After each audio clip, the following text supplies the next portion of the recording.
Dans la dernière capsule qui a été postée sur la chaîne sans mon commentaire et qui a entremêlé musique, danse et diaporama sur l'amour, il était question de l'appel du cœur, qui peut donc résister à l'appel du cœur, traduction française d'un titre de funky britannique sorti l'année 1984, tout droit de mon grenier à tube, et passé complètement inaperçu en France à l'époque. Le message sous-jacent de cette vidéo en direction des passionnés d'astrologie que vous êtes était que cet appel du cœur fait référence autant à Vénus, qui régit l'univers de l'affect, des sentiments et de l'amour, qu'à la dimension esthétique, artistique, ses formes et ses couleurs dont la danse fait intégralement partie, ainsi qu'à la musique avec Vénus qui séjournait encore quelques heures avant la publication de la précédente capsule en Poisson, signe où la belle Vénus est en exaltation, où l'astre de l'amour formait une conjonction parfaite à Neptune, planète des vibrations sonores et de la musique.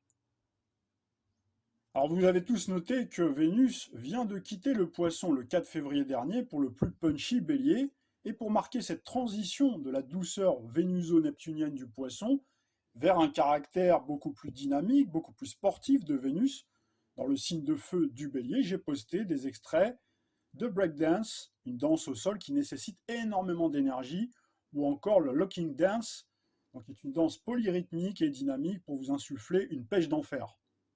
Dans cette nouvelle vidéo que vous êtes en train de regarder et qui est publiée sous un soleil Mercure en Verseau, signe qui affectionne tous les modes d'expression les plus originaux et qui mélange les genres, ainsi que cette lune qui séjourne en Gémeaux, signe du dialogue et des bons mots, nous allons donc continuer à parler d'amour, mais cette fois d'une façon beaucoup plus littéraire et même grammaticale pour examiner la façon dont se conjugue le verbe aimer.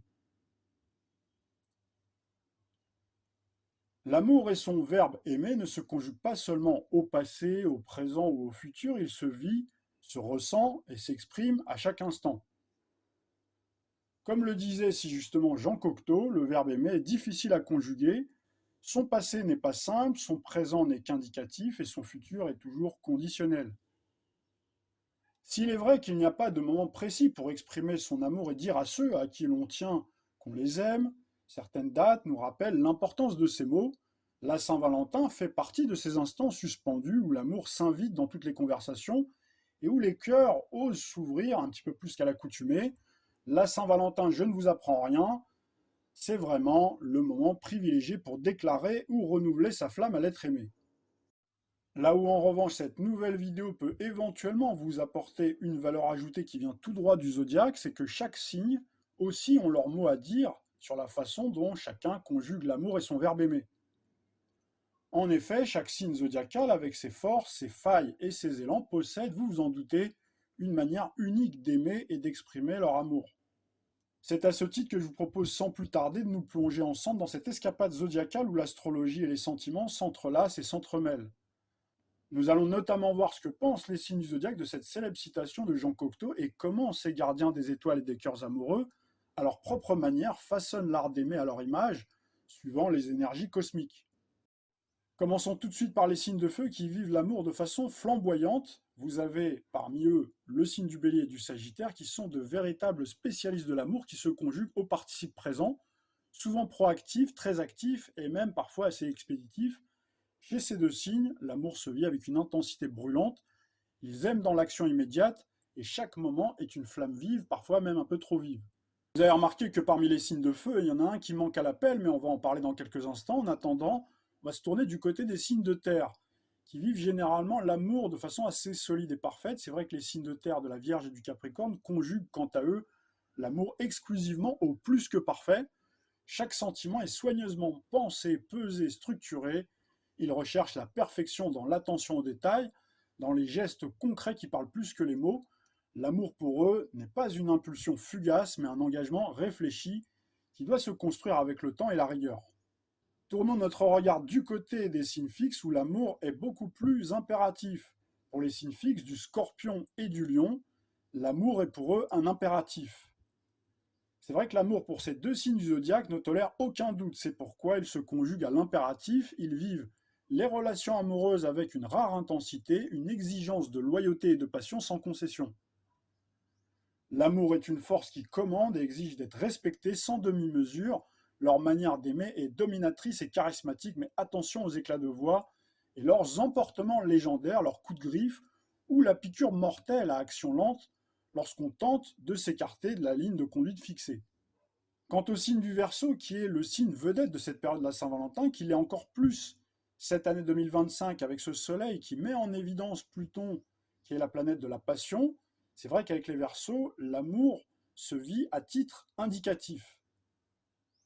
Pour le Verseau, l'amour est donné à titre purement indicatif car il est tout à fait relatif à moins d'un accord au futur antérieur avec un joli postérieur.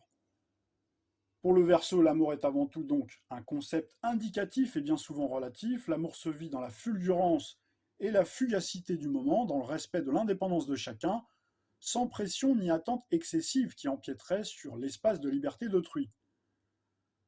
À moins, bien entendu, qu'il ne s'accorde sur un terrain plus audacieux en se projetant à la vitesse de l'éclair vers un futur antérieur, voire un futur hypothétique qui revête même parfois un certain caractère dystopique.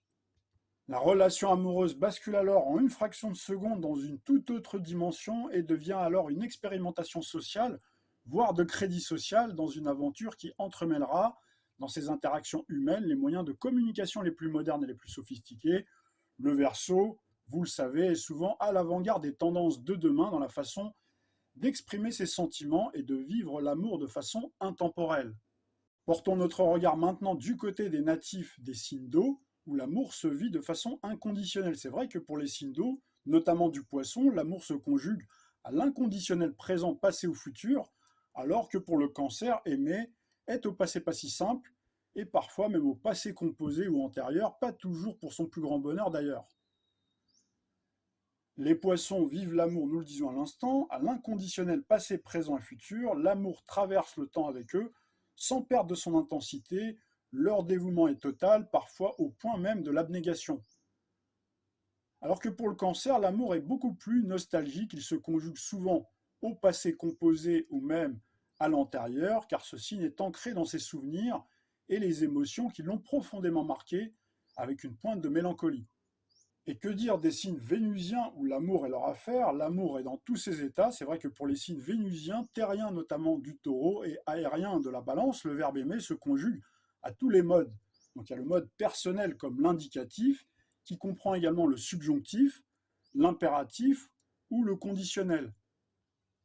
Il y a également le côté plus impersonnel, donc comme ça fait réviser les notions de grammaire française. Donc les notions plus impersonnelles sont l'infinitif, le participe présent ou le gérondif. C'est vrai que pour les natifs du Taureau et de la Balance, sous l'influence puissante de Vénus, alias Aphrodite, la déesse de l'amour, ils savent conjuguer l'amour dans tous les modes et tous les temps, que ce soit à l'indicatif, au subjonctif ou même au conditionnel. Ils s'adaptent à toutes les nuances du cœur et pour eux, l'impératif devient finalement très doux sous leur charme. Ils savourent chaque moment d'amour, tant qu'il s'accompagne de beauté, d'harmonie et pourquoi pas de haute couture. Enfin, terminons par les natifs du Gémeaux qui ont tendance à se poser mille et une questions en amour. L'amour est véritablement en question, voire remis en question. C'est vrai que pour les Gémeaux, le verbe aimer est soit transitif ou au subjonctif, à moins que ce signe d'air mercurien n'exprime ses sentiments de façon interrogative.